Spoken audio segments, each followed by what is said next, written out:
फार्मूले का यूज किया जाता है। बच्चों पावर का मतलब लेंस के पावर का मतलब लेंस का काम होता है लाइट रे को या तो डाइवर्स कराना या तो कन्वर्ज कराना। जो लेंस जितना अच्छे से काम कर पाता है बच्चों उसका पावर उतना ही ज्यादा होता है। जिस लेंस की कन्वर्ज करा पाने की क्षमता ज्यादा होगी या डाइवर्स करा पाने की क्षमता ज्यादा होगी बच्चों ऐसे लेंस का फोकल लेंथ ऑटोमेटिकली कम हो जाएगा। इट मींस क्षमता ज्यादा मतलब पावर ज्यादा तो यहाँ पर बच्चों हमारा फोकल लेंथ क्या हो गया कम। तो किसी लेंस के पावर और फोकल लेंथ के बीच में जो रिलेशन होता है power equal to 1 focal length होता है। अगर फोकल लेंथ हम मीटर में रखते हैं तो इसकी यूनिट बन जाती है पर मीटर या बड़ा प्यारा से फेमस यूनिट है इसको डियोप्टर का नाम दिया जाता है और कैपिटल डी से इसको रिप्रेजेंट किया जाता है। ठीक है बच्चों, सीधे सी बात है अगर फोकल लेंथ कभी ज्यादा हुआ किसी लेंस का तो उसका पावर ऑटोमेटिकली कम होगा। फोकल लेंथ अगर कम हुआ तो पावर अपने आप क्या होगा ज्यादा होगा। ओके बच्चों, अब ध्यान से देखिए मान लीजिए हम कोई ऐसे 1 2 3 ऐसे कई सारे लेंस को एक दूसरे के एडजेसेंट मैंने ऐसे रख दिया है कि सभी के ऑप्टिकल सेंटर जो है बेटा वो ऑप्टिकल सेंटर उसके प्रिंसिपल एक्सिस पे आ गए। सभी के प्रिंसिपल एक्सिस यूं कह लीजिए सेम होंगे या यूं कह लीजिए सभी के ऑप्टिकल सेंटर जो होंगे वो एक ही प्रिंसिपल एक्सिस पर होंगे। बात तो वही पड़ा, मतलब अगर सभी के प्रिंसिपल एक्सिस एक ही हैं और इस तरह से साइड बाय साइड सबको रखा गया हो जैसे मैंने दिखाया है तो ऐसे पर्टिकुलर केस में कंबाइंड सिस्टम का जो फोकल लेंथ होगा वो होगा 1/f1 पहले का फोकल लेंथ प्लस 1 दूसरे का focal length plus 1 third lens का फोकल लेंथ। और इस तरह से पावर की वैल्यू 1/f का मतलब कॉम्बिनेशन का पावर मतलब P हो गया, 1/f1 का मतलब पहले लेंस का पावर जो कि P1 हो गया, 1/f2 मतलब दूसरे लेंस का पावर जो कि P2 हो गया, 1/f3 मतलब तीसरे लेंस का पावर जो कि क्या हो गया P3 हो गया। और इस तरह से बच्चों P = P1 + P2 + P3 के बराबर आ गया। ध्यान दें प्यारे बच्चों जब भी इस इक्वेशन को आप लगाते हो तो उसमें f1 f2 f3 या जितने भी हैं बच्चों उन सब की वैल्यू इसी तरह से P1 P2 P3 इन सब की वैल्यू क्या करेंगे उचित साइन कन्वेंशन के साथ रखेंगे। ठीक है बच्चों, कॉन्वेक्स है नॉर्मल कंडीशन में कॉन्वेक्स है तो फोकल लेंथ यहाँ के अंदर हम क्या रखेंगे पॉजिटिव में रखेंगे। और अगर कॉन्केव के लिए कभी यूज करें मान लो यहाँ कॉन्केव होता तो f2 की वैल्यू रखते समय क्या रखते नेगेटिव रखते। यहाँ के अंदर बच्चों मान लो दो लेंस ऐसे रखे हुए हों और इनके ऑप्टिकल सेंटर के बीच की दूरी d हो तो ऐसे केस में कंबाइंड सिस्टम का फोकल लेंथ के लिए जो इक्वेशन आता है वो कुछ ऐसे होता है 1/f और combined system will be equal to 1/f1 + 1/f2 minus of d times of 1/f1 into 1/f2 यानी d divided by f1 into f2। ठीक है बच्चों, इस तरह से पावर p की वैल्यू हो गया P1 + P2 minus d times of 1/f1 मतलब P1 1/f2 मींस P2। मेरे प्यारे बच्चों फिर मैं रिमाइंड करा रहा हूं f1 f2 P1 P2 या जितने भी ऐसे हों सबकी वैल्यू जब न्यूमेरिकल सॉल्व करते समय हम रखेंगे तो उचित साइन कन्वेंशन के साथ जो भी उसका साइन कन्वेंशन के अनुसार साइन होगा उसके साथ बच्चों चीजों को रखना है। ओके, आपने बहुत सारा क्वेश्चन ऐसा किया होगा आई होप अब तो रिवीजन चल रहा है। मेरे प्यारे बच्चों मान लो एक हमने कॉन्वेक्स लेंस लिया बाई कॉन्वेक्स और एक हमने बाई कॉन्केव लेंस लिया ऐसे ऐसे और मान लेते हैं ये दोनों ही इक्वी कॉन्वेक्स ये है इक्वी कॉन्केव ये है मतलब जितना रेडियस ऑफ कर्वेचर यहाँ का है उतना यहाँ का है उतना यहाँ का है। ये तो तभी होगा ये वाला जो सरफेस है ये तो दोनों में कॉमन हो गया तो ये तो रेडियस ऑफ कर्वेचर जो इसके लिए दूसरा होगा इसके लिए क्या हो गया पहला और ये भी इसी के बराबर हो मतलब न्यूमेरिकली R1 R2 दोनों के लिए क्या हो सेम हो। तो अपने आप जब इनको ऐसे फिट करेंगे एकदम फिट हो जाएगा बेटा कोई गैप नहीं रहेगा। अब उस केस में अगर हम देखें μ1 > अगर μ2 है मान लेते हैं कॉन्वेक्स वाले का रिफ्रैक्टिव इंडेक्स μ1 है कॉन्केव वाले का μ2 है नॉर्मल कंडीशन में सिचुएशन है बाहर ये एयर से घिरा हुआ है अगर μ1 > μ2 है तो मेरे प्यारे बच्चों ऐसे पर्टिकुलर केस में जो इसका ओवरऑल बिहेवियर होगा μ1 > है मतलब कॉन्वेक्स जीत गया। कॉन्वेक्स जीत गया तो ओवरऑल व्यवहार कॉन्वेक्स जैसा होगा कन्वर्जिंग नेचर का होगा। μ1 < μ2 अगर है तो ऐसे केस में हम क्या कहेंगे μ1 < μ2 इट मींस बच्चों यहाँ के अंदर क्या होगा यहाँ के अंदर ये होगा इसका मतलब हमारा जो कॉन्केव है वो जीत गया वो डोमिनेट कर गया। ऐसे पर्टिकुलर केस में ओवरऑल सिस्टम का व्यवहार कांतियों के जैसा होगा, डाइवर्जिंग नेचर जैसा होगा। अगर बाय द वे μ1 और μ2 बराबर हो गए तो ऐसे केस में इफेक्टिव फोकल लेंथ की वैल्यू यहाँ इनफाइनाइट आ जाएगी, और ऐसे पर्टिकुलर केस में बच्चों ये पूरा सिस्टम हमारा एक प्लेन ग्लास शीट की तरह से व्यवहार करने लगेगा। आई होप बच्चों इतना आपने रिपीट कर लिया होगा, इतना आपके दिमाग में फिर से सेट हो गया होगा। चलते बच्चों, लेंस का एक स्पेशल केस आपके यहाँ पूछा जाता है। उसमें क्या होगा, कोई लेंस होगा, उसका एक सरफेस पॉलिश कर दिया जाएगा और पूछा जाएगा अब बताइए फोकल लेंथ क्या होगा। जैसे मैंने एक इक्वी कॉन्वेक्स लेंस लिया, बाई कॉन्वेक्स में इक्वी कॉन्वेक्स लेंस लिया है और मैंने उसका एक सरफेस देखिए पॉलिश कर दिया है, तो पूछा जाएगा इसका फोकल लेंथ क्या होगा। सिंपली जब इसमें से लाइट रे को मैं भेजूंगा बच्चों, तो लाइट रे इसको पार नहीं कर पाएगा, यहाँ से टकराने के बाद फिर से वापस चला जाएगा। तो लेंस तो यहाँ एक ही है, बट लेंस का रोल यहाँ दो बार आ रहा है। देखो लाइट रे यहाँ के अंदर गया, जाने के बाद लाइट रे क्या होगा, इसी से रिफ्लेक्ट बैक होगा, तो लेंस से लाइट दो बार गुजरा, यानी लेंस एक ही बार है लेकिन उसका रोल दो बार आ रहा है, इसलिए मैंने उसको इक्विवेलेंट टू लेंस दिखाया है, उसको बच्चों दो लेंस के इक्विवेलेंट दिखाया है। और यहाँ पर ये जो हमारा सरफेस है जिसको पॉलिश कर दिया, ये सरफेस हमारा एक कांतियों मिरर की तरह से यहाँ व्यवहार करेगा। इसका फोकल लेंथ मैंने एफएम दिखा दिया है। तो बच्चों ये जो हमारा सिस्टम है, ये जो भी बन के आया, ये इक्विवेलेंट होगा to lenses plus one mirror, ठीक है, क्योंकि लेंस का रोल यहाँ पर दो बार आ रहा है और ये मिरर के जैसा रिएक्ट कर रहा है। तो अगर इस पूरे सिस्टम का मैं ओवरऑल फोकल लेंथ निकालने जाऊं तो बाई फार्मूला होगा 1/FL, पहले का 1/F2 यानी F1/FL ये भी होगा प्लस 1/FM। बेटा तो यहाँ पर अभी आपने देखा था इक्वी कॉन्वेक्स लेंस के लिए फोकल लेंथ जो भी आया था R/2 टाइम्स ऑफ ब्रैकेट में μ-1, वो चीज मैं यहाँ रखूंगा और FM की वैल्यू बच्चों यहाँ पर R मिरर का फोकल लेंथ जनरल कंडीशन में रेडियस ऑफ कर्वेचर का आधा होता है, रेडियस ऑफ कर्वेचर का आधा मतलब R/2 रखूंगा। अब सॉल्व करूंगा, मुझे इस पूरे सिस्टम का फोकल लेंथ मिल जाएगा R/2 × 2μ-1। ओके बच्चों, सिमिलरली अगर हम इस तरह से कोई प्लेनो कॉन्वेक्स लेंस ले लें, उसका एक सरफेस यहाँ पर पॉलिश कर दें और पूछें ये कैसा व्यवहार करेगा, व्यवहार की तो बात छोड़िए, कॉन्वेक्स जैसा ही करेगा, बशर्ते इसका फोकल लेंथ कैसा होगा। तो फोकल लेंथ निकालने के लिए बच्चों यहाँ भी वही कहानी होगी, लाइट भी इस लेंस से दो बार पास होगा, तो ये जो लेंस हमारा प्लेनो कॉन्वेक्स है इसका रोल दो बार आया, इसलिए इसको equivalent to plano convex lens यहाँ पर दिखाया गया है। और एक मिरर, इन तीनों को यहाँ ऐड करने पर यही मिलेगा। तो बच्चों यहाँ के अंदर जो होगा ओवरऑल सिस्टम का फोकल लेंथ, यहाँ भी सिमिलर वैसे ही कैलकुलेट करेंगे, रेस्पेक्टिव वैल्यू रखेंगे, सॉल्व करेंगे, फोकल लेंथ मिल जाएगा R/2μ। मेरे प्यारे बच्चों सिमिलर कंडीशन हमारा ऐसा है, एक प्लेनो कॉन्वेक्स लेंस है लेकिन इसका हमने प्लेन वाला सरफेस जो है वो पॉलिश कर दिया है। अब इसका व्यवहार भी समझ गए होंगे, प्लेनो कॉन्वेक्स प्लस एक मिरर, यहाँ इसके लिए भी सिमिलर सॉल्यूशन हम रखेंगे। इसमें अंतर ये है कि यहाँ पर इसका फोकल लेंथ जो होगा वो क्या आ जाएगा, यहाँ क्या था R/2 और यहाँ FM की वैल्यू इनफाइनाइट आ जाएगी, क्योंकि यह एक प्लेन मिरर की तरह से व्यवहार करेगा। सॉल्व करेंगे बच्चों, यहाँ के लिए जो फोकल लेंथ मिलेगा हमें वो होगा R/2 × μ-1। समझ गए बच्चों? तो ये रहा यहाँ के लिए सिचुएशन। बच्चों एक सवाल पूछा जाता है कटिंग ऑफ लेंसेज के ऊपर, उसमें ये होता है लेंस को डिफरेंट वे में कट कर दिया जाता है और पूछा जाता है कब फोकल लेंथ बदलेगा, कब पावर बदल जाएगा, कब इंटेंसिटी इमेज की बदल जाएगी, ये सारी बातें। तो बच्चों फोकल लेंथ के बारे में अगर जैसे मान लीजिए कोई हमारे पास एक लेंस है, इसको मैं x एक्सिस के अबाउट ऐसे कट कर दूं, आधा हिस्सा अलग ऐसे आ जाएगा, y डैश से एलान अगर कट करूं तो आधे हिस्से ऐसे आ जाएंगे। तो यहाँ पर कब बच्चों फोकल लेंथ बदलेगा, कब पावर बदलेगा, कब बनने वाली इमेज की इंटेंसिटी बदलेगी।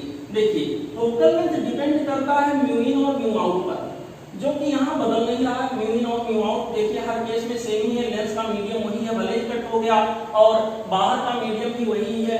और इसके अलावा बच्चों μ-in और μ-out में कोई बदलाव नहीं हुआ, इसका मतलब इसके बारे में सोचना ही नहीं।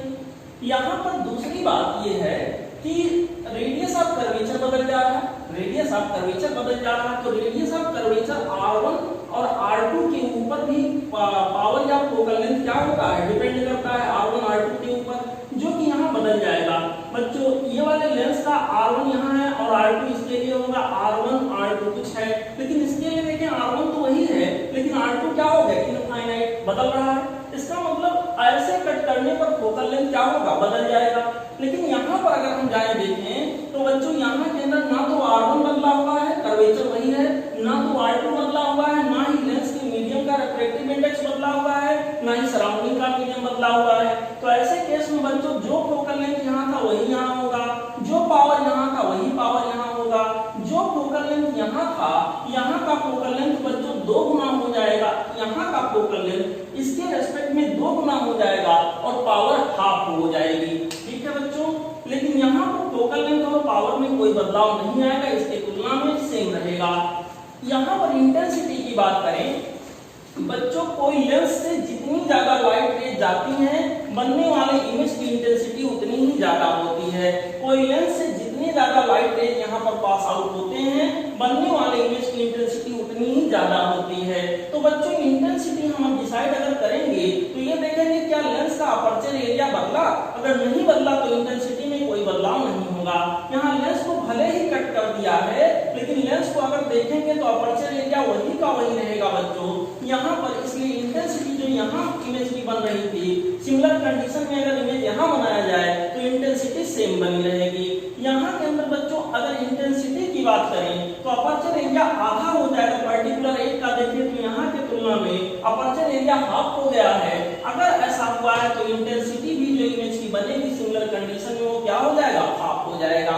ठीक है बच्चों, मान लीजिए इस तरह से 2 लेंस को मैंने कट किया और कट करने के बाद दोनों लेंस को बच्चों ऐसे मैं ज्वाइन कर दूं, इस प्रकार से ज्वाइन करूं कि ये रहा इसका ऑप्टिकल सेंटर, ये रहा इसका, और प्रिंसिपल एक्सिस दोनों का क्या हो जाएगा सेम। तो इसके लिए अगर प्रिंसिपल एक्सिस सेम है तो इक्वेशन यूज कर सकते हो 1/f = 1/f + 1/f। बच्चों यहाँ के अंदर आ जाएगा 2/f, f डैश की वैल्यू f/2 हो जाएगी, और पावर अगर फोकल लेंथ आधा हुआ तो पावर कितना होगा, 2 टाइम्स हो जाएगा बच्चों, 2 गुना हो जाएगा। मान लो यही दोनों लेंस हों लेकिन इनको रखने का तरीका मैं चेंज कर दूं तो बच्चों क्या होगा, एक को मैंने ऐसे रखा इसका बेस नीचे है और एक को मैंने ऐसा रखा इसका बेस ऊपर है, तो क्या होगा जब लाइट रे ऐसे जा रहा होगा तो इधर की ओर ये डाइवर्ट होने की कोशिश कराएगा, लेकिन जब इसमें से गुजरेगा तो ये इधर की ओर डाइवर्ट कराने या कन्वर्ज कराने की कोशिश करेगा। ये बच्चों इस तरह से ऑप्टिकल सेंटर की ओर कन्वर्ज कराने की कोशिश कर रहा है, ये ऑप्टिकल सेंटर की ओर कन्वर्ज कराने की कोशिश कर रहा है। फाइनल लाइट जो बाहर निकलेगा बच्चों वो ये वाले के पैरेलल हो जाएगा, यानी ये जो पूरा सिस्टम हमारा है ये एक प्लेन ग्लास शीट की तरह से व्यवहार करेगा। क्यों, कैसे पहचाना, क्योंकि फोकल लेंथ बच्चों क्या हो गया, इनफाइनाइट, मतलब ये जो रेज कहीं मिलेंगे जाकर के वो कहां पे मिलेंगे, इनफाइनाइट पे मिलेंगे।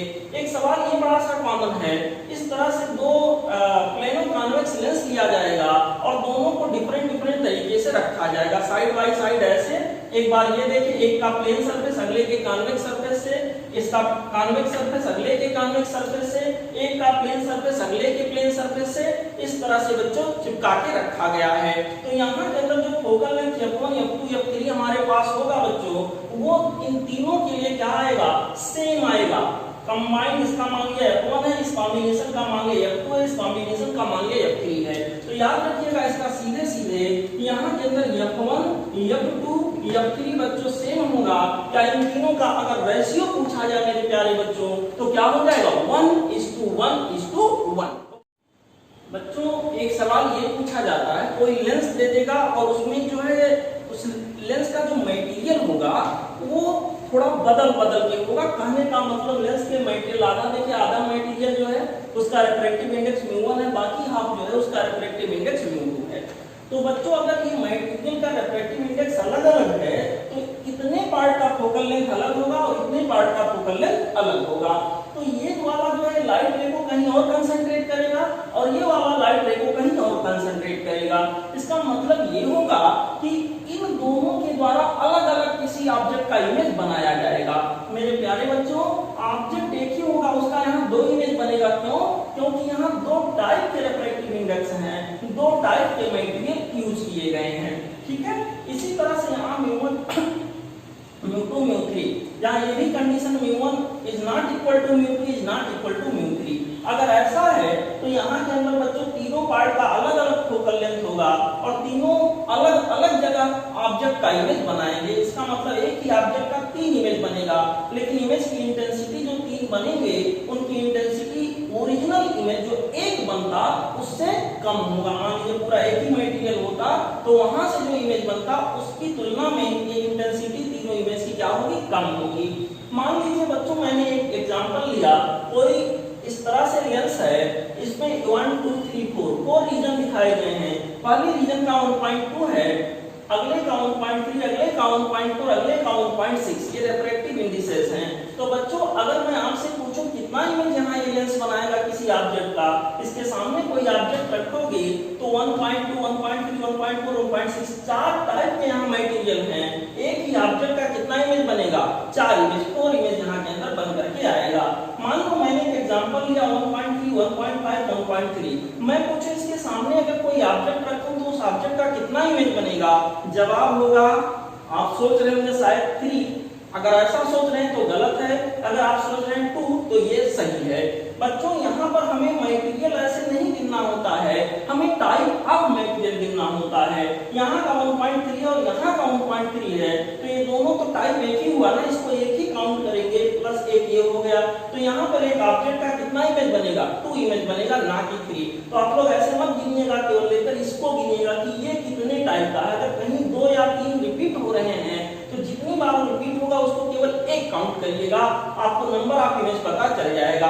ये बच्चों नंबर ऑफ इमेज निकालने का जो तरीका है ये तब एप्लीकेबल होगा जब मटेरियल यहाँ पर इस तरह से रखे हुए हों, इस तरह से एक टॉप पर है फिर उसके नीचे फिर ऐसे रखे हुए हों। अगर बच्चों मटेरियल ऐसे साइड बाय साइड है, कोई लेंस है, आधा मटेरियल कोई अलग है आधा अलग है, लेकिन अब वो ऐसे एक आधा अलग ये था, लेकिन ये अलग केस हुआ।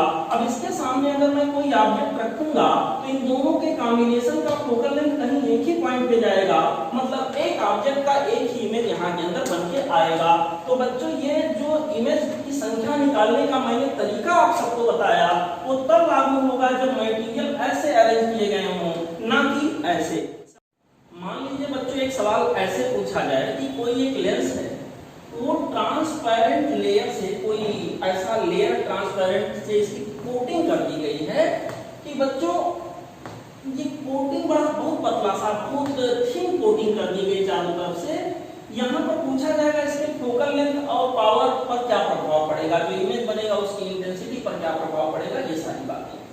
तो बच्चों एक बात, अगर ये जो लेयर है उसको मैंने रेड पेन से बना के यहाँ दिखाया है आपको, जरा ध्यान से देखें।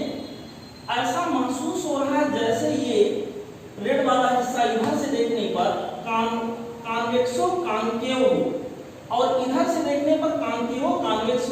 तो बच्चों कॉन्वेक्सो कॉन्केव और कॉन्केव कॉन्वेक्स, तो एक कॉन्केव की तरह से तो अगला कॉन्वेक्स की तरह से, तो इन दोनों का प्रभाव दोनों साइड से वैसे कैंसिल हो जाता है। और अगर दूसरे वे में सोचें तो ये लेयर बड़ा पतला है, इसका कोई बहुत खासा प्रभाव नहीं पड़ता है। तो यहाँ इसका जवाब सिंपली आप यही देंगे अगर क्वेश्चन आए, फोकल लेंथ पावर इंटेंसिटी, क्योंकि अपर्चर एरिया भी नहीं चेंज हो रहा है, ये सारी चीजें क्या रहेंगी, रिमेन्स अनचेंज। बच्चों ये आप ध्यान रखिएगा। बच्चों आइए हम लोग देखते हैं मैग्नीफिकेशन की प्रोसेस लेंस में कैसे होती है। कैसे होती हो तो आगे देखेंगे, कितनी होती है निकालेंगे कैसे, उसके लिए कौन सा इक्वेशन यूज होता है। मैग्नीफिकेशन का मीनिंग आपको पता है, इमेज की साइज का कंपैरिजन हम ऑब्जेक्ट के साइज से करते हैं। बच्चों इमेज कितना टाइम्स है as compare to object size, बच्चों इसी को हम मैग्नीफिकेशन का नाम देते हैं। मैग्नीफिकेशन यहाँ भी 2 तरह का होगा, जैसे कि मिरर के केस में हम लोग पढ़े थे। बच्चों यहाँ होगा हमारे पास एक होगा लीनियर मैग्नीफिकेशन, जिसमें हम इमेज और ऑब्जेक्ट के लेंथ के कंपेयर को करेंगे, और दूसरा होगा एरियल मैग्नीफिकेशन, जिसमें हम इमेज और ऑब्जेक्ट के एरिया को कंपेयर करेंगे। मेरे प्यारे बच्चों यहाँ लीनियर मैग्नीफिकेशन मतलब 2 टाइप का होगा, एक होगा ट्रांसवर्स या लैटरल मैग्नीफिकेशन, दूसरा होगा बच्चों लॉन्गिट्यूडिनल या एक्सियल मैग्नीफिकेशन। मेरे प्यारे बच्चों लैटरल या ट्रांसवर्स मैग्नीफिकेशन तब लागू होगा कॉन्सेप्ट जब यहाँ पर ऑब्जेक्ट जो हो वो प्रिंसिपल एक्सिस के परपेंडिकुलर रखा हो और उसका इमेज भी कहीं ना कहीं प्रिंसिपल एक्सिस के परपेंडिकुलर ऑब्वियसली बन रहा होगा। यहाँ के अंदर बच्चों हमारे पास मैग्नीफिकेशन की जो वैल्यू होती है वो होती है आई अपान ओ, मतलब इमेज की साइज अपान ऑब्जेक्ट की साइज, जो कि आपका v अपान u। v मतलब v का मीनिंग हुआ distance of image from optical centre. यहाँ पर सारे डिस्टेंसेस बच्चों ऑप्टिकल सेंटर से मेजर किए जाते हैं। सिमिलर जैसे मिरर के केस में सारे डिस्टेंसेस पोल से मेजर किए जाते थे। बच्चों यहाँ के अंदर हमारे पास क्या होगा, v by u, v is the image distance, u is the object distance। बच्चों अगर हम लेंस के फोकल लेंथ से लेंस फार्मूला लगा करके 1/v minus 1/u equal to 1/f जिसे लेंस फार्मूला कहते हैं, इसको लगा करके बच्चों हम मॉडिफाई करें तो v/u की वैल्यू हमें मिलेगी f divided by u plus f, और v के टर्म में अगर देखें तो आ जाएगा f minus v divided by, यहाँ के अंदर बच्चों f आ जाएगा। तो ये चीज आप ध्यान रखिएगा, इस तरह का इस पर बहुत सारे न्यूमेरिकल आपको मिलेंगे। बच्चों दूसरा हमारा होगा लॉन्गिट्यूडिनल मैग्नीफिकेशन या एक्सियल मैग्नीफिकेशन। तब कॉन्सेप्ट लागू है जैसा कि मैंने आपको बताया, जब यहाँ पर हमारा ऑब्जेक्ट प्रिंसिपल एक्सिस के पैरेलल रखा हो या एलाइन रखा हो और इसका इमेज भी प्रिंसिपल एक्सिस के एलाइन ही पैरेलल ही कहीं ना कहीं बन रहा हो। यहाँ के अंदर जो मैग्नीफिकेशन हमारा होगा वो मैग्नीफिकेशन सिंपली हमारा आएगा v2 minus v1 divided by u2 minus u1। सवाल उठा है v2 और v1 क्यों, u2 और u1 क्यों? उसका जवाब यह है बच्चों, जो ऑब्जेक्ट होगा वो कहाँ पे होगा, किसी एक पर्टिकुलर पॉइंट पे तो होगा नहीं। उस ऑब्जेक्ट के ये वाले पॉइंट का डिस्टेंस अगर यहाँ से देखें मैं कहूँगा u1 है, ये वाले पॉइंट का यहाँ डिस्टेंस यहाँ से देखें मैं कहूँगा u2 है, तो यहाँ पर क्या होगा u2 माइनस u1। जो यहाँ इमेज हमारा बन रहा है बच्चों किसी एक पॉइंट पे तो बन नहीं रहा है, इमेज जो यहाँ बन रहा है इसका ये वाला देखें तो मान लिया ये v1 है, मान लिया इसका डिस्टेंस हमारा v1 है, अगले टर्मिनल का यहाँ देखेंगे इमेज का डिस्टेंस यहाँ से क्या है v2, तो यहाँ मैग्नीफिकेशन के लिए इक्वेशन हमारा बनेगा v2 minus v1 divided by u2 minus u1। ठीक है, और स्मॉल ऑब्जेक्ट एंड इमेज, छोटे ऑब्जेक्ट और इमेज के लिए यहाँ के अंदर क्या होगा, m डैश की वैल्यू होगी dv upon du equal to v upon u का होल स्क्वायर। मेरे प्यारे बच्चों डेल्टा v इसको कह सकते थे, बहुत छोटा ऑब्जेक्ट और बहुत छोटा इमेज अगर बन रहा है तो ऐसे पर्टिकुलर केस में ये जो हमारा गैप है इसको डेल्टा v की बजाय हम dv लिख देंगे, डेल्टा u की जगह du लिख देंगे, और मिरर लेंस फार्मूले में अगर dv अपॉन du की वैल्यू निकालेंगे तो आ जाएगा v अपॉन u का होल स्क्वायर। तो इतना आप समझ गए होंगे। मेरे प्यारे बच्चों एरियल मैग्नीफिकेशन जिसका सवाल जिसका क्वेश्चन आपके यहाँ बहुत कम आता है, ठीक है, अगर आएगा तो सिंपली यहाँ होगा area of image upon area of object. और जनरली न्यूमेरिकल वैल्यू के अनुसार अगर देखें तो एरियल मैग्नीफिकेशन में जो हमारा वैल्यू मिलेगा वो लीनियर मैग्नीफिकेशन में मिलने वाले वैल्यू का स्क्वायर होता है, उसके स्क्वायर टाइम्स के बराबर होता है। समझ गए बच्चों? बच्चों आइए देखते हैं लेंस के केस में प्रिंसिपल फोकस में first principal focus, second principal focus दो नाम आते हैं। सेकंड प्रिंसिपल फोकस को ही बच्चों हम लोग मेन फोकस कहते हैं, मिरर के केस में हम लोगों ने पढ़ा था, वैसे ही यहाँ पे है मेन फोकस या सेकंड प्रिंसिपल फोकस का क्या मतलब हुआ। मतलब ये हुआ जैसे वहां जो पढ़े थे सिमिलर मतलब यहाँ पे है बच्चों इमेज पॉइंट इन केस जब ऑब्जेक्ट कहाँ पे हो, ऑब्जेक्ट कहाँ पे हो, इनफाइनाइट पे हो। जब हमारा ऑब्जेक्ट बच्चों इनफाइनाइट पे होगा तो इमेज जिस पर्टिकुलर पॉइंट पे बनेगा उस इमेज पॉइंट को हम नाम देते हैं सेकंड प्रिंसिपल फोकस या उसी को नाम देते हैं मेन फोकस। देखिए F2 ऑब्जेक्ट हमारा इनफाइनाइट पे था, कॉन्वेक्स लेंस से इमेज यहाँ कहीं बना रहा है बच्चों, जिस पर्टिकुलर पॉइंट पे बनाएगा इमेज उस इमेज पॉइंट को ही हम सेकंड प्रिंसिपल फोकस या मेन फोकस का नाम देंगे। और ऑप्टिकल सेंटर से इसकी जो दूरी होगी इसको बच्चों focal length, second principal focal length या फोकल लेंथ जनरली बोल देते हैं। ठीक है बच्चों? अब देखें यहाँ के अंदर क्या होगा, फोकल लेंथ में इसको F2 आप लिख सकते हो, स्मॉल F2। इधर अभी जाएंगे आगे देखेंगे F1 मिलेगा। जनरली अगर बच्चों कंडीशन जनरल है तो एक ही जैसा दोनों साइड मिलता है, बस अब साइन कन्वेंशन अलग अलग हो जाता है। देखिए दूसरा हमारे पास ये होगा बच्चों सिचुएशन, अगर यही चीज हम चेक करें कॉन्केव मिरर या कॉन्केव लेंस के लिए तो क्या होगा, image point when object was at infinite, object बच्चों इनफाइनाइट पे है, इससे चलने वाली लाइट रेज पैरेलल नहीं, इसका नेचर होता है ये वाले लेंस का डाइवर्ज कराना, डाइवर्ज कराया तो आगे तो कहीं ये मिलने वाले हैं नहीं, पीछे बढ़ाइए, यहाँ कहीं से आगे हुए प्रतीत हुए, मतलब यहाँ वर्चुअल इमेज बना। बच्चों यहाँ के हमारे पास जो इमेज पॉइंट होगा जब ऑब्जेक्ट इनफाइनाइट पे है, इसी को सेकंड प्रिंसिपल फोकस कहेंगे, और ऑप्टिकल सेंटर से जो इसकी दूरी होगी ये कहलाएगा सेकंड प्रिंसिपल फोकल लेंथ। इसका जस्ट रिवर्स कर दीजिए, वहां कह रहे थे image point when object is eight infinite, उसका रिवर्स बोलिए, object point when image is found at infinite, उल्टा बोल रहे हैं बच्चों। इमेज हमें इनफाइनाइट पे बनाना है, ऑब्जेक्ट को कहां रखें, सपोज ऑब्जेक्ट यहां कहीं है, तो ऑब्जेक्ट से चलने वाली लाइट रेज जब यहां कॉन्वेक्स लेंस से गुजरेंगे तो बच्चों ऐसे ना जाकर थोड़ा डाइवर्ज होंगी, डाइवर्ज इस तरह से हो कि ये दोनों एक दूसरे के पैरेलल हो जाए, तो इमेज कहां पे जाके बनेगा, इनफाइनाइट पे।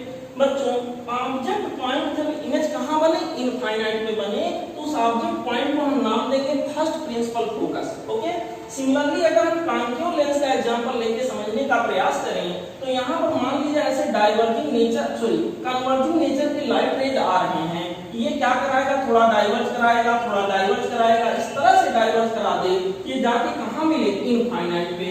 बच्चों इनफाइनाइट पे कहीं जाके मिले, अब यहाँ पर इनफाइनाइट पे इसका मतलब इमेज बनेगा, तो ऑब्जेक्ट पॉइंट कहाँ पे रहा होगा, ये बच्चों यहाँ मिलते हुए प्रतीत हो रहे हैं। तो यहाँ के अंदर ऑब्जेक्ट का एड्रेस किससे पता चलता है, इंसिडेंट रेज से, इंसिडेंट रेज यहाँ कहीं आ रहे हैं, तो एक तरह से वर्चुअल ऑब्जेक्ट हमारा यहाँ कहीं होगा। तो यहाँ के अंदर बच्चों ऑब्जेक्ट पॉइंट को इस केस में हम क्या नाम देंगे, first principal focus. In case जब हमारा इमेज कहाँ पे बने, इनफाइनाइट पे, और यहाँ ऑप्टिकल सेंटर से जो इसका डिस्टेंस होगा बच्चों, इसको हम फर्स्ट प्रिंसिपल फोकल लेंथ का नाम देंगे। सिमिलर यहाँ जो लेंथ होगा इसको फर्स्ट प्रिंसिपल फोकल लेंथ का नाम देंगे। समझ लीजिए, अगर सवाल में जनरली फोकल लेंथ की बात की जाती है, सवाल में बच्चों सिंपली हम लोग फोकस की बात करते हैं, तो फोकस का मतलब या फोकल पॉइंट का मतलब या यहाँ पर फोकल लेंथ का मतलब अगर मेंशन ना किया जाए तो इसी को मान के चलेंगे, मेन फोकस को मान करके चलेंगे। बच्चों हमारा अगला टॉपिक है, छोटा सा टॉपिक है, न्यूटन्स फार्मूला। लेंस के रिगार्डिंग बच्चों न्यूटन जी ने एक फार्मूला दिया है, छोटा सा देख लीजिए। अगर कोई कॉन्वेक्स लेंस कहीं पे हो और इस कॉन्वेक्स लेंस का पहला फोकस यहाँ कहीं है, जैसा कि अभी मैंने आपको बताया फर्स्ट प्रिंसिपल फोकस, और second principal focus main focus यहाँ कहीं है। कोई ऑब्जेक्ट मैंने यहाँ रखा, इसका इमेज यहाँ बन रहा है। सिचुएशन ऐसा हो कि ऑब्जेक्ट की दूरी, ऑब्जेक्ट का डिस्टेंस यहाँ f1 से x1 हो और f2 से इमेज की दूरी x2 हो, तो बच्चों object is at x1 distance from f1 and image is at x2 distance from f2। तो बच्चों इस लेंस का जो फोकल लेंथ होगा उसके लिए जो इक्वेशन हमारा बनेगा, f की वैल्यू आ जाएगी स्क्वायर रूट के अंदर x1 into x2। समझ गए बच्चों, बस छोटा सा एक इक्वेशन है, याद रखना है। चलिए आगे आइए बच्चों, अब हम लोग बात करते हैं image formation by convex lens. Convex lens के द्वारा इमेज का फॉर्मेशन कैसे होता है, कुछ मेन सिचुएशन को हम लोग देखते हैं। पहला सिचुएशन ये कि जब ऑब्जेक्ट हमारा इनफाइनाइट पे हो। बच्चों ऑब्जेक्ट अगर इनफाइनाइट पे है तो ऑब्जेक्ट से चलने वाली जो लाइट रेज होंगी प्रिंसिपल एक्सिस के पैरेलल मैंने दिखाया, आपस में भी पैरेलल, कहां पे जाके मिलेंगी, फोकस पर। इसका मतलब इमेज हमारा फोकल पॉइंट पे बनेगा। ऑब्वियसली इमेज एक पॉइंट के जैसा दिख रहा है, इमेज छोटा होगा, रेज वास्तव में मिल रहे हैं, इमेज रियल होगा, इमेज बहुत छोटा होगा, हाईली डिमिनिश्ड होगा, इमेज डायमेंशन इसका दिखाई नहीं पड़ रहा है। और इसके अलावा बच्चों लेंस के बिहाइंड होगा कि लेंस के फ्रंट पे होगा, मैं कहूंगा बिहाइंड द लेंस होगा, इमेज हमारा रियल होगा, डिमिनिश्ड होगा। कहां पे बनेगा बच्चों, फोकल पॉइंट पे बनेगा। कौन से फोकल पॉइंट पे, मेन फोकल पॉइंट पे बनेगा, यानी f2 पर बनेगा। और इसके अलावा बच्चों क्या हो सकता है, इसका मैग्निफिकेशन कितना होगा, 1 से कम, 1 से ज्यादा, 1 से काफी कम होगा। बच्चों इमेज इतना छोटा इमेज बन रहा है कि यहाँ के अंदर दिखाई ही नहीं पड़ रहा है, वेरी वेरी लेस देन 1। अब -1 से कि +1 से इमेज उल्टा बन रहा है कि सीधा बन रहा है, तो आगे जाके पता चला इमेज यहाँ उल्टा बनेगा। तो -1 से बहुत कम होगा। -1 का मतलब यहाँ मैथमेटिकल मीनिंग मत लगाइएगा, माइनस की साइन यहाँ डिनोट करती है कि इमेज का ओरिएंटेशन ऑब्जेक्ट के रिस्पेक्ट में रिवर्स है। बच्चों अब मान लेते हैं ऑब्जेक्ट को थोड़ा पास लाएं, ऑब्जेक्ट को थोड़ा पास लाएं 2f1 और इनफाइनाइट के बीच में, इनफाइनाइट इधर कहीं था और 2f1 के बीच में हम ऑब्जेक्ट को लाके रख देते हैं। मेरे प्यारे बच्चों अगर मैं ऑब्जेक्ट को यहाँ रखूंगा, इमेज बनाने का प्रयास करूंगा, चलिए देखते हैं। एक रे मैंने चलाया जो कि प्रिंसिपल एक्सिस के पैरेलल गया। ऐसा कोई रे जो प्रिंसिपल एक्सिस के पैरेलल जाता है बच्चों, लेंस से गुजरने के बाद वो कहां से जाएगा, फोकल पॉइंट से जाएगा, F2 से जाएगा, आप देख लीजिए। और जो यहाँ ऑप्टिकल सेंटर से गुजरेगा वो बिना डेविएट हुए बच्चों निकल जाएगा। अगर स्केल से नाप के अच्छे से बनाया जाए तो ये जो इमेज यहाँ के अंदर बनेगा बच्चों वो कुछ यहाँ बनेगा F2 और 2F2 के बीच में। जब हमने ऑब्जेक्ट को इनफाइनाइट और 2F1 के बीच में रखा है तो इमेज बच्चों F2 और 2F2 के बीच में बन रहा है। यहाँ पर ये इमेज हो गया। इमेज कैसा होगा पूछा जाए, ऑब्वियसली रेज वास्तव में मिले हैं, रियल होगा, डिमिनिश्ड होगा कि बच्चों मैग्नीफाइड होगा। सही से अगर बना के देखोगे बच्चों तो ऑब्जेक्ट की तुलना में इमेज की साइज कम आएगी, यानी ये डिमिनिश्ड होगा, बहुत ज्यादा नहीं लेकिन डिमिनिश्ड होगा। यहाँ के अंदर बच्चों मैं पूछूं इमेज रियल है, चलो ठीक है, डिमिनिश्ड है, चलो ठीक है, कहाँ पे बनेगा, मैं कहूंगा F2 और 2F2 के बीच में बनेगा, बहुत अच्छी बात है। सर इमेज इन्वर्टेड होगा कि इरेक्ट होगा, बेटा जी यहाँ के रेस्पेक्ट में, ऑब्जेक्ट के रेस्पेक्ट में इमेज कैसा होगा, इन्वर्टेड होगा। बिहाइंड द लेंस बनेगा कि इन फ्रंट में बनेगा, बिहाइंड द लेंस बनेगा। मैग्निफिकेशन यहाँ पर क्या होगा, 1 से कम होगा कि ज्यादा होगा, कम होगा। यहाँ मैग्निफिकेशन के लिए साइन माइनस रखूं कि प्लस, माइनस रखिए सर, क्योंकि यहाँ पर इमेज उल्टा बन रहा है। ठीक है बच्चों, इसी तरह से हमने ऑब्जेक्ट को थोड़ा और आगे किया। इस बार ऑब्जेक्ट को हम 2F1 पर ले आए, देखते हैं इमेज कहाँ बनेगा। बच्चों यहाँ से चलने वाला, इसके टॉप से चलने वाला लाइट रे यहाँ का संदेशा लेके जा रहा है। जैसे ही प्रिंसिपल एक्सिस के पैरेलल चलने वाला लाइट रे लेंस से होकर गुजरेगा वो बच्चों कहाँ से होकर पास होगा, फोकल पॉइंट से होकर के पास होगा और इस प्रकार से बच्चों आगे कहीं बढ़ेगा। जो लाइट रे बच्चों यहाँ फोकल पॉइंट से पास होगा, F1 से पास होगा, वो लेंस से गुजरने के बाद पैरेलल हो जाएगा। कोई दो आप चला के देखना है आपको। तो बच्चों अगर बिल्कुल सही तरह से इसको मेजर करके किसी चीज को बनाया जाए तो आप देखोगे कि अगर ऑब्जेक्ट को हम 2F1 पर रखे हैं तो इसका इमेज यहाँ के अंदर बच्चों 2F2 पर बनेगा। और यहाँ के अंदर अगर ध्यान से देखा जाए तो ऑब्जेक्ट की साइज और इमेज की साइज बिल्कुल सेम आएगी। अगर बिल्कुल एग्जैक्टली आप नाप के बनाओगे तो ये साइज सेम आएगा। यहाँ के अंदर इमेज के बारे में पूछे रियल होगा, इमेज के बारे में पूछे सेम साइज का होगा, सेम साइज का होगा with respect to object, same size का होगा। ठीक है बच्चों, यहाँ के अंदर इमेज के बारे में पूछें कहाँ बनेगा, फ्रंट में कि बिहाइंड में, बिहाइंड द लेंस बन के आएगा बच्चों। इमेज के बारे में पूछें कि यहाँ ये डिमिनिश्ड होगा कि मैग्नीफाइड होगा, मैंने बताया सेम साइज का होगा। यहाँ मैं पूछूं इन्वर्टेड होगा कि इरेक्ट होगा, ऑब्जेक्ट की तुलना में ये इन्वर्टेड होगा। यहाँ के अंदर बच्चों मैग्निफिकेशन की मैं बात कर लूं, मैग्निफिकेशन यहाँ कितना होगा, मैग्निफिकेशन 1 होगा, बट क्योंकि इमेज यहाँ इन्वर्टेड है यहाँ माइनस लगा देंगे। ठीक है बच्चों, हम ऑब्जेक्ट को थोड़ा और आगे बढ़ाएंगे। देखिए ऑब्जेक्ट को ज्यों-ज्यों आगे बढ़ाता जा रहा हूँ, इमेज जो हमारा है बच्चों वो इमेज देखिए, इमेज पहले F2 पर था, थोड़ा और दूर गया, यहाँ थोड़ा और दूर गया, इस बार और दूर निकल जाएगा। यहाँ पर ऑब्जेक्ट को हम और पास लेके आए, ऑब्जेक्ट के चलने वाली जो लाइट रे है जाएगा F2 से, जो ऑप्टिकल सेंटर से जाएगा वो सीधे सीधे यहाँ पास आउट हो जाएगा। तो बच्चों यहाँ के अंदर इमेज कहाँ बनेगा, इमेज हम देखें ध्यान से, अच्छे से डायग्राम को बना के चेक किया जाए तो इमेज यहाँ F2 और 2F2 के बीच में कहीं पर बन के आएगा। इमेज कैसा होगा, यहाँ डायग्राम उसे उतना अच्छा नहीं बना है क्योंकि मैंने यहाँ मेजर करके नहीं बनाया है। इनफैक्ट इस बार जो हमारा इमेज होगा बच्चों वो थोड़ा सा ऑब्जेक्ट की साइज से ज्यादा होगा, ऑब्जेक्ट से बड़ा होगा, रियल इमेज होगा, बिहाइंड द लेंस होगा, इन्वर्टेड होगा और बच्चों F2 2F2 के बीच में कहीं पर इमेज बन रहा होगा।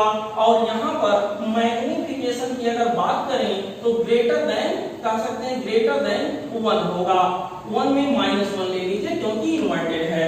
यहाँ पर बच्चों ऑब्जेक्ट को थोड़ा और पास लाएं, F1 पर ला के रख दें, हम सोचे इमेज कहाँ के अंदर बनेगा तो हम देखेंगे एक लाइट रे जो प्रिंसिपल प्रिंसिपल एक्सिस के पैरेलल गया F2 से होकर गुजरेगा, जो लाइट रे ऑप्टिकल सेंटर से गया सीधे निकल जाएगा। तो देखेंगे ये दोनों रे सही से बनाओगे तो बिल्कुल पैरेलल हो जाएंगे, और पैरेलल अगर हो जाएंगे तो कहां पे मिल सकते हैं? इनफाइनाइट पे मिल सकते हैं। इमेज कहां पे बन सकता है? इनफाइनाइट पे बन सकता है।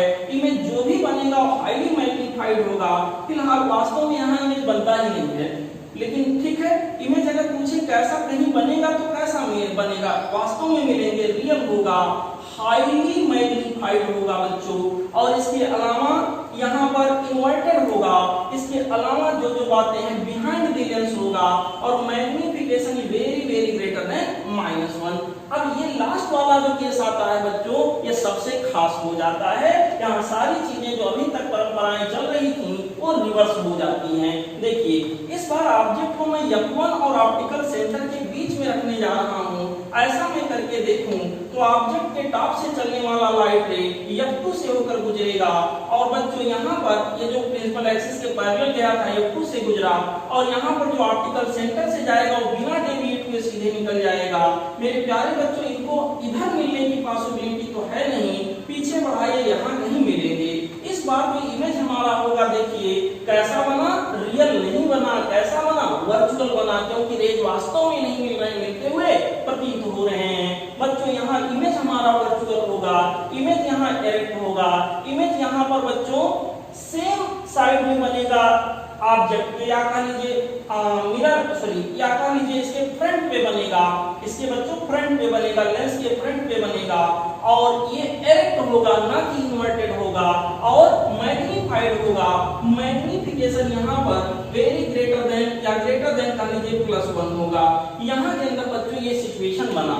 तो अगर आपसे सब मिला जुला के सवाल पूछा जाए कि कॉन्वेक्स लेंस के द्वारा कैसा इमेज बनाया जाता है, मेरे प्यारे बच्चों सिंपल सा जवाब होगा, कॉन्वेक्स लेंस के द्वारा हर तरह का इमेज बनाया जाता है। वो रियल भी हो सकता है, वो वर्चुअल भी हो सकता है, वो इन्वर्टेड भी हो सकता है, वो डायरेक्ट भी हो सकता है, वो बच्चों लेंस के बिहाइंड हो सकता है या लेंस के फ्रंट में हो सकता है, ऑब्जेक्ट के अपोजिट साइड में हो सकता है या ऑब्जेक्ट के ही साइड में हो सकता है।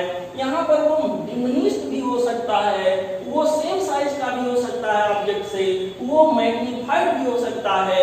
ये सारी चीजें यहाँ के अंदर हो सकती हैं। तो फिलहाल सारी पॉसिबिलिटीज यहाँ के अंदर हैं, और ये पॉसिबिलिटीज आगे एक बदली कहाँ है कि लास्ट केस में जब हमने ऑब्जेक्ट को F1 और ऑप्टिकल सेंटर के बीच में रख दिया है। समझ गए बच्चों? आइए अब देखते हैं कि इमेज का फॉर्मेशन कॉन्केव लेंस के द्वारा किस प्रकार का होगा। Let's check. यहाँ के अंदर बच्चों मान लीजिए हमारे पास एक कॉन्केव लेंस है। इस बार पहला सिचुएशन हम मानते हैं कि जो हमारा ऑब्जेक्ट है वो ऑब्जेक्ट कहाँ पे हो? इनफाइनाइट पे हो। तो इनफाइनाइट से चलने वाली रेज प्रिंसिपल एक्सिस के पैरेलल यूं आ रही है। यहाँ से गुजरने के बाद इस तरह से बच्चों डाइवर्ज हो जाएंगी, और आती हुई प्रतीत कहाँ से होंगी? मेन फोकस से। जैसा कि मेन फोकस का यहाँ डेफिनेशन लिखा, यहाँ के अंदर बच्चों मेन फोकस पर इमेज जो हमारा बनेगा, ऑब्वियसली इमेज जो यहाँ के अंदर बनेगा बच्चों वर्चुअल इमेज बनेगा। जैसा कि आपको दिख रहा है वर्चुअल बनेगा, छोटा सा होगा, हाईली डिमिनिश्ड कह सकते हैं। यहाँ के अंदर दूसरा इन फ्रंट ऑफ लेंस बनेगा, यूं कह लीजिए सेम साइड, ऑब्जेक्ट जिधर के साइड में है उधर के साइड में ही इमेज बनेगा। और यहाँ पर कह सकते हैं यार in front of lens, lens के फ्रंट में बनेगा, या कह लीजिए स्पष्ट करने के लिए in the same side as a object. और यहाँ के अंदर बच्चों और क्या क्या खास बातें होंगी? डायरेक्ट होगा कि ये इन्वर्टेड होगा? तो बच्चों ये डायरेक्ट होता, अभी दिख नहीं रहा, अगले में दिखने लगा, ये देखिए ये डायरेक्ट होगा। और यहाँ पर अगर आके हम एक सिचुएशन और देखें कि भाई ऑब्जेक्ट को हम इनफाइनाइट के अलावा कहीं और रखें और किसी भी सिचुएशन में चेक कर लें, तो देखिए कोई एक सिचुएशन में चेक कर रहा हूँ, सब स्पष्ट हो जाएगा। यहाँ से चलने वाली जो लाइट रेज है बच्चों, जो प्रिंसिपल एक्सिस के पैरेलल आई, वो इस तरह से बच्चों डाइवर्ट होके जाएगी कि लगेगा कि जैसे आप कहाँ से रही हो, यहाँ मेन फोकस से आ रही हो, F2 से आ रही है, ठीक है। और जो लाइट में यहाँ ऑप्टिकल सेंटर से होके गुजरेगा वो बिना डेविएट हुए बच्चों इसको पार कर जाएगा। अब ये दोनों लाइट रेज के मिलने की पॉसिबिलिटी तो थी नहीं, तो दोनों को आप पीछे बढ़ाइए, तो दोनों को इसी लाइट रे को हम पीछे बढ़ाते जाए तो यहाँ पर आके मिला और ये यहाँ पे आके मिला। इमेज का फॉर्मेशन बच्चों यहाँ कहीं हुआ। तो आप देख सकते हैं इमेज जो हमारे पास है वो ऑब्जेक्ट के जैसा बन रहा है, बशर्ते ऑब्जेक्ट के सेम साइड में बनना, लेकिन कैसा बन रहा है, वर्चुअल बनेगा, रियल नहीं बनेगा, क्योंकि यहाँ रेज वास्तव में नहीं मिल रहे हैं, मिलते हुए प्रतीत हो रहे हैं। मेरे प्यारे बच्चों इमेज कैसा होगा, वर्चुअल होगा, अभी भी डिमिनिश्ड होगा, in front of the lens होगा, या कह लीजिए in the same side as of object होगा। ये सारे सिचुएशन जो यहाँ थे लगभग वहां भी वही होंगे। अब यहाँ एक कॉमन सी बात है, कॉनकेव लेंस के द्वारा इमेज का फॉर्मेशन कभी भी रियल नहीं हो सकता। जनरल सिचुएशन में बच्चों कॉनकेव लेंस के द्वारा इमेज का फॉर्मेशन जो होगा उसमें इमेज कभी भी रियल नहीं हो सकता। मैं जनरल सिचुएशन की बात कर रहा हूं। ऐसा ना हो कि लेंस को आप किसी लिक्विड में ऐसे लिक्विड में रख दिए कि वो लिक्विड का रिफ्रैक्टिव इंडेक्स लेंस से ज्यादा था, तो कॉन्वेक्स जैसा व्यवहार कर जाएगा। बट जनरल कंडीशन में लेंस हमारा ग्लास का हो और यहाँ पर हमारा बाहर का मीडियम एयर हो, कहने का मतलब लेंस का मीडियम बाहर के मीडियम से ज्यादा रिफ्रैक्टिव इंडेक्स वाला हो, तो बच्चों ऐसे केस में कॉनकेव लेंस के द्वारा बनाया जाने वाला इमेज हमेशा वर्चुअल होगा, हमेशा डिमिनिश्ड होगा, हमेशा बच्चों सेम साइड में रहेगा ऑब्जेक्ट के, यहाँ पर हमेशा इरेक्ट होगा। ये सारे कंडीशंस के साथ जुड़े रहेंगे, जैसा कि अभी हम लोगों ने वहां पर देखा, वहां सारे सिचुएशन पॉसिबल थे, रियल वर्चुअल सब था, इन्वर्टेड इरेक्ट सब था। यहाँ पर बच्चों वर्चुअल हमेशा होगा, हमेशा इरेक्ट होगा, हमेशा सेम साइड में होगा ऑब्जेक्ट के। बच्चों यहाँ पर ये सारे सिचुएशन हमेशा डिमिनिश्ड होगा, ठीक है, तो इसको याद रखिएगा बच्चों।